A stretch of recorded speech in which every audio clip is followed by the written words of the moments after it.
چلے جاؤ چلے جاؤ.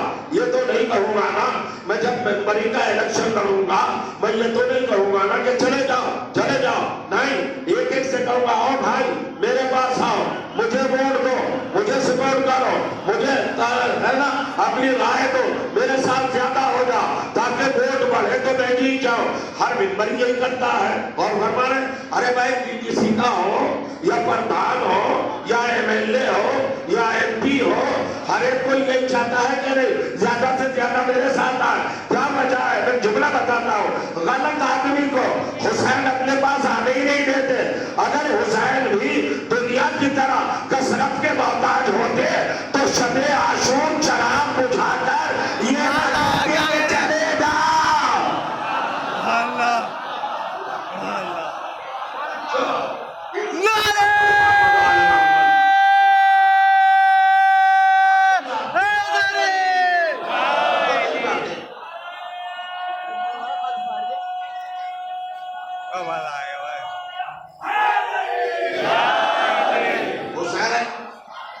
حسین کثرت نہیں چاہتے, حسین بھیڑ بھاڑ نہیں چاہتے, حسین جب میں خفی نہیں چاہتے, کراؤڈ نہیں چاہتے.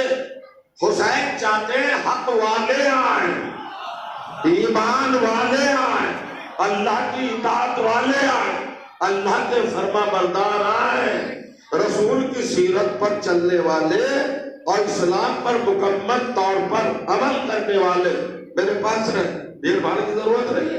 اب چلیے صاحب, کمال کی بات ہے اور اس منزل کو ذرا سا محسوس کیجیے گا.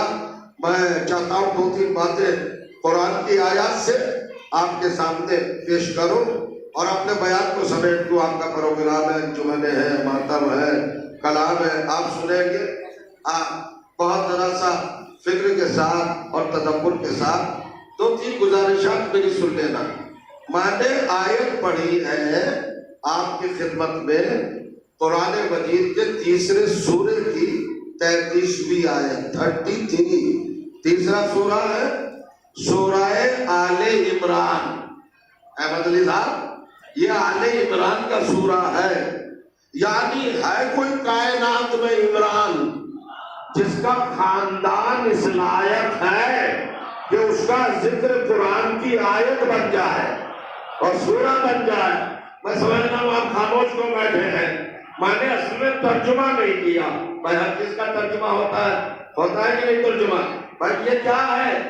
آپ کہیں گے مائی تو یہ شکل ہے, ایک اس کا ترجمہ ہے. جو ہمیں علم دے, معلومات دے, وہ ترجمہ کہلاتا ہے. ایک چیز آ گئی صاحب باہر سے, ہم جانتے ہی نہیں تھے, چتوڑے میں آ گئی, تماشا بن گئی, کوئی جانتا جی پہلی بار دیکھی. اب ہر ایک کوئی پوچھا یہ کیا ہے, یہ کیا ہے, یہ کیا ہے. تو یہ کیا ہے یا کیا ہے میں معاملہ رکھا ہوا ہے, ابھی پتہ ہی کسی کو نہیں. اس لیے تو ہندوستان کی چیز نہیں ہے. وہ آئی تھی انگلینڈ سے, اب صاحب ایک انگلینڈ والے آئے اور انہوں نے آ کے کسی صاحب سے بتایا انگریزی میں یہ فلاں چیز ہے. ایک انگریزی جاننے والے بھی چتوڑے میں تھے, انہوں نے ترجمہ کر کے بتایا کہ یہ ہے, تب سمجھ میں آیا. بڑا فرما رہے ہیں, اس سے پہلے سمجھ میں نہیں آیا تھا. اصل میں آپ کو بتا دوں, رسول اللہ نے اور مولا کائنات نے ایک پیشگی گوئی فرمائی تھی, اور وہ پیشگی گوئی یہ فرمائی تھی کہ ایک زمانے میں تباہی عام ہو جائے گی, اور تباہی تمام ہوگی کہ جب دیواروں پر تصویریں ابھرنے لگے گی. اور کریے گا, دیواروں پر تصویریں ابھرنے لگے گی اور وہ پردہ نشین برہنہ ہو کر لوگوں کو گناہوں کی دعوت دے گی. یہ پردہ تھا, ابھی تک کچھ سمجھ نہیں آیا. اس کے بعد بتایا کہ وہاں پر بڑی وہ حرکتیں ہوں گی جو اللہ کو پسند نہیں ہے, اللہ نہیں جانتا. اور یہ سب کیسے چلے گا؟ یہ سب ایسے چلے گا کہ چھت کے اوپر ایک انتینا ہوگا. انتینا تو انتینا کو کوئی جانتا نہیں تھا, اب تو ہر ایک کوئی جانتا. جب انتینا کی بات آئی تو لوگوں نے بتایا یہ انتینا عربی کا لفظ ہے جو ہماری زبان میں اینٹینا کہلاتا ہے. اینٹینا کے بغیر چل ہی نہیں سکتا کوئی بھی ڈش ٹی وی, اینٹینا کے بغیر نہیں چلتا. غور کریے گا تو ٹی وی کے اندر ساری شیطانی حرکتیں ہیں, یہ تباہی کا معاملہ تھا. تو جب تک انٹینا کا ترجمہ نہیں کیا, انٹینا سمجھ میں نہیں آیا. اسی طرح میں نے کہ پروردگار نے قرآن مجید میں تیسرے نمبر پر سورہ آل عمران رکھا ہے۔ آل عمران کا مطلب کیا ہے؟ کہ عمران کے خاندان کا سورہ۔ اصل میں عمران کا ترجمہ نہیں کیا میں نے، محمد مصطفیٰ کے دور کا عمران صرف ایک ہی ہے اور اس کا نام ہے ابو طالب، یعنی ابو طالب کے خاندان کا سورہ ہے۔ اور کہیے اب جائیے دیکھیے، یہ کوئی بات میں نے ایسی نہیں کہی ہے جو اختلافی ہو یا جس سے کوئی انکار کر سکے۔ رسول کے چچا، مربی، محافظ، پیغمبر پر قربان ہونے والے، جنہیں ہم سب حضرت ابو طالب کہتے ہیں۔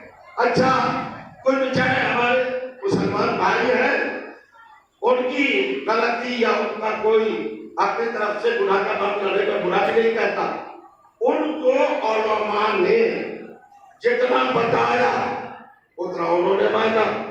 کچھ لوگوں نے جو اسلام میں یہودیت سے اسلام کا چولا بدل کر اسلام کو تباہ کرنے آ گئے تھے، اور ہم نے اتفاق کرانا چاہا اور اپنے آپ کو کہا کہ ہم بڑے مسلمان ہیں، انہوں نے سب سے پہلے ایک جملہ ڈالا کہ وہ جو رسول کے چچا تھے، وہ جو تو حضرت علی کے والد تھے ابو طالب، انہوں نے کلمہ نہیں پڑھا، لہذا وہ مسلمان نہیں تھے، وہ مومن نہیں تھے۔ ارے بھیا، ہمیں کسی کے ایمان سے، اسلام سے، کلمے سے لینا دینا کیا ہے؟ مگر قرآن سر پہ رکھ کے اتنا تو بتا دو کہ انہوں نے کلمہ نہیں پڑھا تھا نا، نہیں پڑھا تھا کلمہ، مگر تمہارے محمد کو تو پالا تھا، پرورش کیا تھا نا، پروان چڑھا کے دیا تھا، تو ہمارا رشتہ تو محمد سے ہے۔ جو محمد کے کام آئے ہماری نظر میں وہی محترم ہے، وہی تعظیم کے لائق ہے، وہی تقریر کے لائق ہے۔ نہیں، یہ تو بہت پکی بات ہے، یہ تو بڑی مضبوط بات ہے۔ اب میں کہہ رہا ہوں پڑھا لکھا بڑھا میرے سامنے بیٹھا ہے، دو ہی باتیں بتاؤں گا۔ ایک وہ جس نے کلمہ نہیں پڑھا مگر محمد کو پالا، سنیے صاحب، ایک وہ جس نے کلمہ نہیں پڑھا مگر اسلام کو پالا، ایک وہ کہ جس نے کلمہ نہیں پڑھا مگر قرآن کو بچایا، ایک وہ جس نے کلمہ نہیں پڑھا مگر امامت کو بچایا۔ اب اس کا دوسرا رخ بتاؤ، مسلمانوں بتاؤ، یزید نے کلمہ پڑھا تھا کہ نہیں؟ پڑھا تھا، پڑھا تھا نا، تو مجھے اتنا بتا دو کہ وہ جس نے کلمہ نہیں پڑھا تھا اس نے تو سب کچھ بچایا، اور جس نے کلمہ پڑھا تھا اس نے سب کچھ بچایا، اور کسے مانو گے؟ تو ایسے کلمے سے کیا فائدہ بھائی؟ ایسے کلمے سے کیا فائدہ جو رسالت کو تباہ کرنا چاہ رہا ہو؟ ایسے کلمے سے کیا فائدہ جس سے اذان اقامت برداشت نہ ہو؟ ایسے کلمہ پڑھنے سے کیا فائدہ کہ جو قرآن کی توہین کرتا ہو، جو وحی کا انکار کرتا ہو، جو فرشتوں کا انکار کرتا ہو، جو اللہ ہی کے وجود کا انکار کرتا ہو، ایسے کلمہ پڑھنے والے سے کیا فائدہ؟ تو اب آپ کی سمجھ میں آ گیا سورہ عمران کیا ہے؟ آل عمران۔ آل کہتے ہیں اولاد کو، فیملی کو، خاندان کو، نسل کو، ذریت کو۔ تو عمران کی ذریت کا سورہ، ان کے خاندان کا سورہ۔ اب میں آپ کو پریشان نہیں کروں گا، بس آگے دو تین باتیں عرض کرنا ہے۔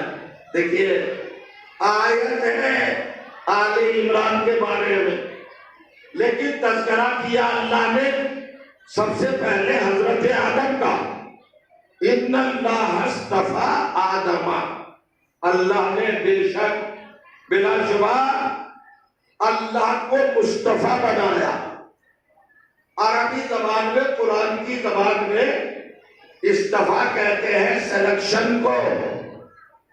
اللہ نے جسے چنا ہو، منتخب کیا ہو اور لاجواب اور بے مثال بنایا ہو، اس کو قرآن میں مصطفیٰ کہتے ہیں۔ تو پہلا لاجواب کون؟ پہلا بے مثال کون؟ اور پہلا مخصوص اور منفرد اور سپیریئر کون؟ کہ حضرت آدم۔ فرمایا حضرت آدم ہے. اب یہ چھوٹی سی بات، حضرت آدم کو شخصیت ہے، وہ ذات گرامی ہے کہ جن سے سب کا رشتہ ہے.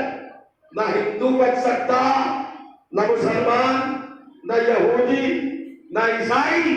غور کریں آپ، کوئی نہیں بچ سکتا، کوئی نہیں مفاد پا سکتا ان سے. اب دیکھیے گا عجیب منظر، اس لیے کہ ہندوؤں کے بعد آدم، مسلمانوں کے بعد آدم، یہودیوں کے بعد آدم، مجوسیوں کے بعد آدم، سنیوں کے بعد آدم، شیعوں کے بعد آدم، دیوبندیوں کے بعد آدم، حنفیوں کے بعد آدم، اور کہنا ہے نا سب کے بعد آدم ہے نا. غزل اور عباس کے بعد آدم، مولانا ماجد صاحب کے بعد آدم، احمد علی صاحب کے بعد آدم، سبحانی صاحب کے بعد آدم، پردھان کے بعد ہر ایک دن کے ونود کے بعد آدم، نہیم کے بعد آدم، علی حسن کے بعد آدم. ایک ایک کو گناؤ، سب کا باپ آدم ہے. اور اگر ہمت ہو تو انکار کے میرا باپ آدم نہیں ہے، کوئی نہیں انکار کر سکتا. تو سب کا باپ آدم ہے نا. تو جب سب کا باپ آدم ہے تو ہم ان کے بیٹے ہوئے تو سب بھائی ہوئے کہ نہیں ہوئے؟ جب بھائی ہوئے تو پھر جھگڑا کیسا؟ اور کریے گا پھر اختلاف کیسا؟ پھر ٹکراؤ کیسا؟ آدم ہے ابو البشر، سب کا باپ. خدا فرمائیے. اب سنو عزیزو، یہی سے لا رہا ہوں. اپنے باپ کے بارے میں سب کو معلوم ہوتا ہے، مگر میں چیلنج کر رہا ہوں توحید والوں کو ابھی تک نہیں معلوم کہ آدم کہاں پیدا ہوئے. زبور والوں کو ابھی تک نہیں معلوم کہ آدم کہاں پیدا ہوئے. انجیل والوں کو ابھی تک نہیں معلوم کہ جناب آدم کہاں پیدا ہوئے. ارے مجھے پتا ہے میرا باپ کہاں پیدا ہوا، چتوڑے میں. آپ سے پوچھوں گا آپ کے والد کہاں پیدا ہوئے، چتوڑے میں. جو بھی ہے میں پوچھوں، سب کہیں گے نا میرے باپ چتوڑے میں پیدا ہوئے، میرے باپ چتوڑے میں پیدا. اچھا نہیں، ہر ایک کا الگ الگ جو باپ ہے اس کا تو معلوم ہے کہاں پیدا ہوا. تو سب مل کے یہ بھی تو بتاؤ کہ آدم کہاں پیدا ہوئے. آدم کے بارے میں کسی کو نہیں معلوم. مسلمانوں نے بھی عقیدت میں کہا ارے ہمارا دادا تو جنت میں پیدا ہوا. قرآن کی 6666 آیتیں ہیں. چیلنج کر رہا ہوں، میری عادت نہیں ہے چیلنج کرنے کی، دعویٰ کرنے کی. چھوٹا سا طالب علم ہوں مگر آپ دعویٰ کرنے کو نہیں چاہتا ہے. پورے قرآن میں بتا دو کہ حضرت آدم کے لیے کہاں لکھا ہے کہ وہ کہاں پیدا ہوئے. مسلمان کہتا ہے ہمارا دادا، ہمارا بابا ابو البشر مسجود ملایا، خلیفۃ اللہ، پہلا حاکم، پہلا رہبر، پہلا رہنما، پہلا پیشوا، پہلا صراط مستقیم کا نمائندہ، پہلی اللہ کی حجت، پہلا اللہ کا انتخاب، پہلا اللہ کا سلیکشن. کہاں پیدا ہوا مسلمانوں؟ کہ جنت میں پیدا ہوئے. بتاؤ قرآن میں کیا لکھا، کس آیت میں لکھا ہے کہ حضرت آدم کا پیدا ہوئے؟ سننا ہے جوانوں، بزرگوں کے لیے نہیں. بتاؤ آدم کا پیدا ہوئے. تو بھیا تو ہر ایک کوئی کہے گا کہ میرا باپ اچھی جگہ پیدا ہو یا جہاں پیدا ہوا ہے اس جگہ کا تصور اچھا ہی ہونا چاہیے. یہ تو ہر ایک کوئی سمجھے گا. ہر ایک کوئی یہ تھوڑی کہے گا، خوش ہوگا کوئی یہ سن کر کہ میرا باپ شراب خانے میں پیدا ہوا. نہیں ہوگا نا. ہر ایک کوئی یہی سوچے گا کہ بھائی اچھی جگہ ہو، فلاں بلڈنگ، فلاں عمارت، فلاں مکان، فلاں محلہ، فلاں ہے ماما، ایسی اچھی جگہ پیدا ہوئے تھے میرے والے. ہر ایک کو یہ سوچے گا. ساری دنیا خاموش ہے، آدم کہاں پیدا ہوئے بتاؤ. تو سارے مسلمانوں نے حقیقت میں بھی کہوں گا، آپ بھی کہیں گے ارے ہمارے دادا جان آدم جنت میں پیدا ہوئے. مگر بھائی 30 پارے ہیں قرآن میں، 114 سورے ہیں قرآن میں، 6666 آیتیں ہیں، ہے نا. ایک آیت میں دکھاؤ گے کہیں لکھا ہوا آدم کہاں پیدا ہوئے، مگر میں دکھاتا ہوں وہاں کہاں پیدا ہوئے. سورہ بقرہ دوسرا سورہ آیت نمبر 30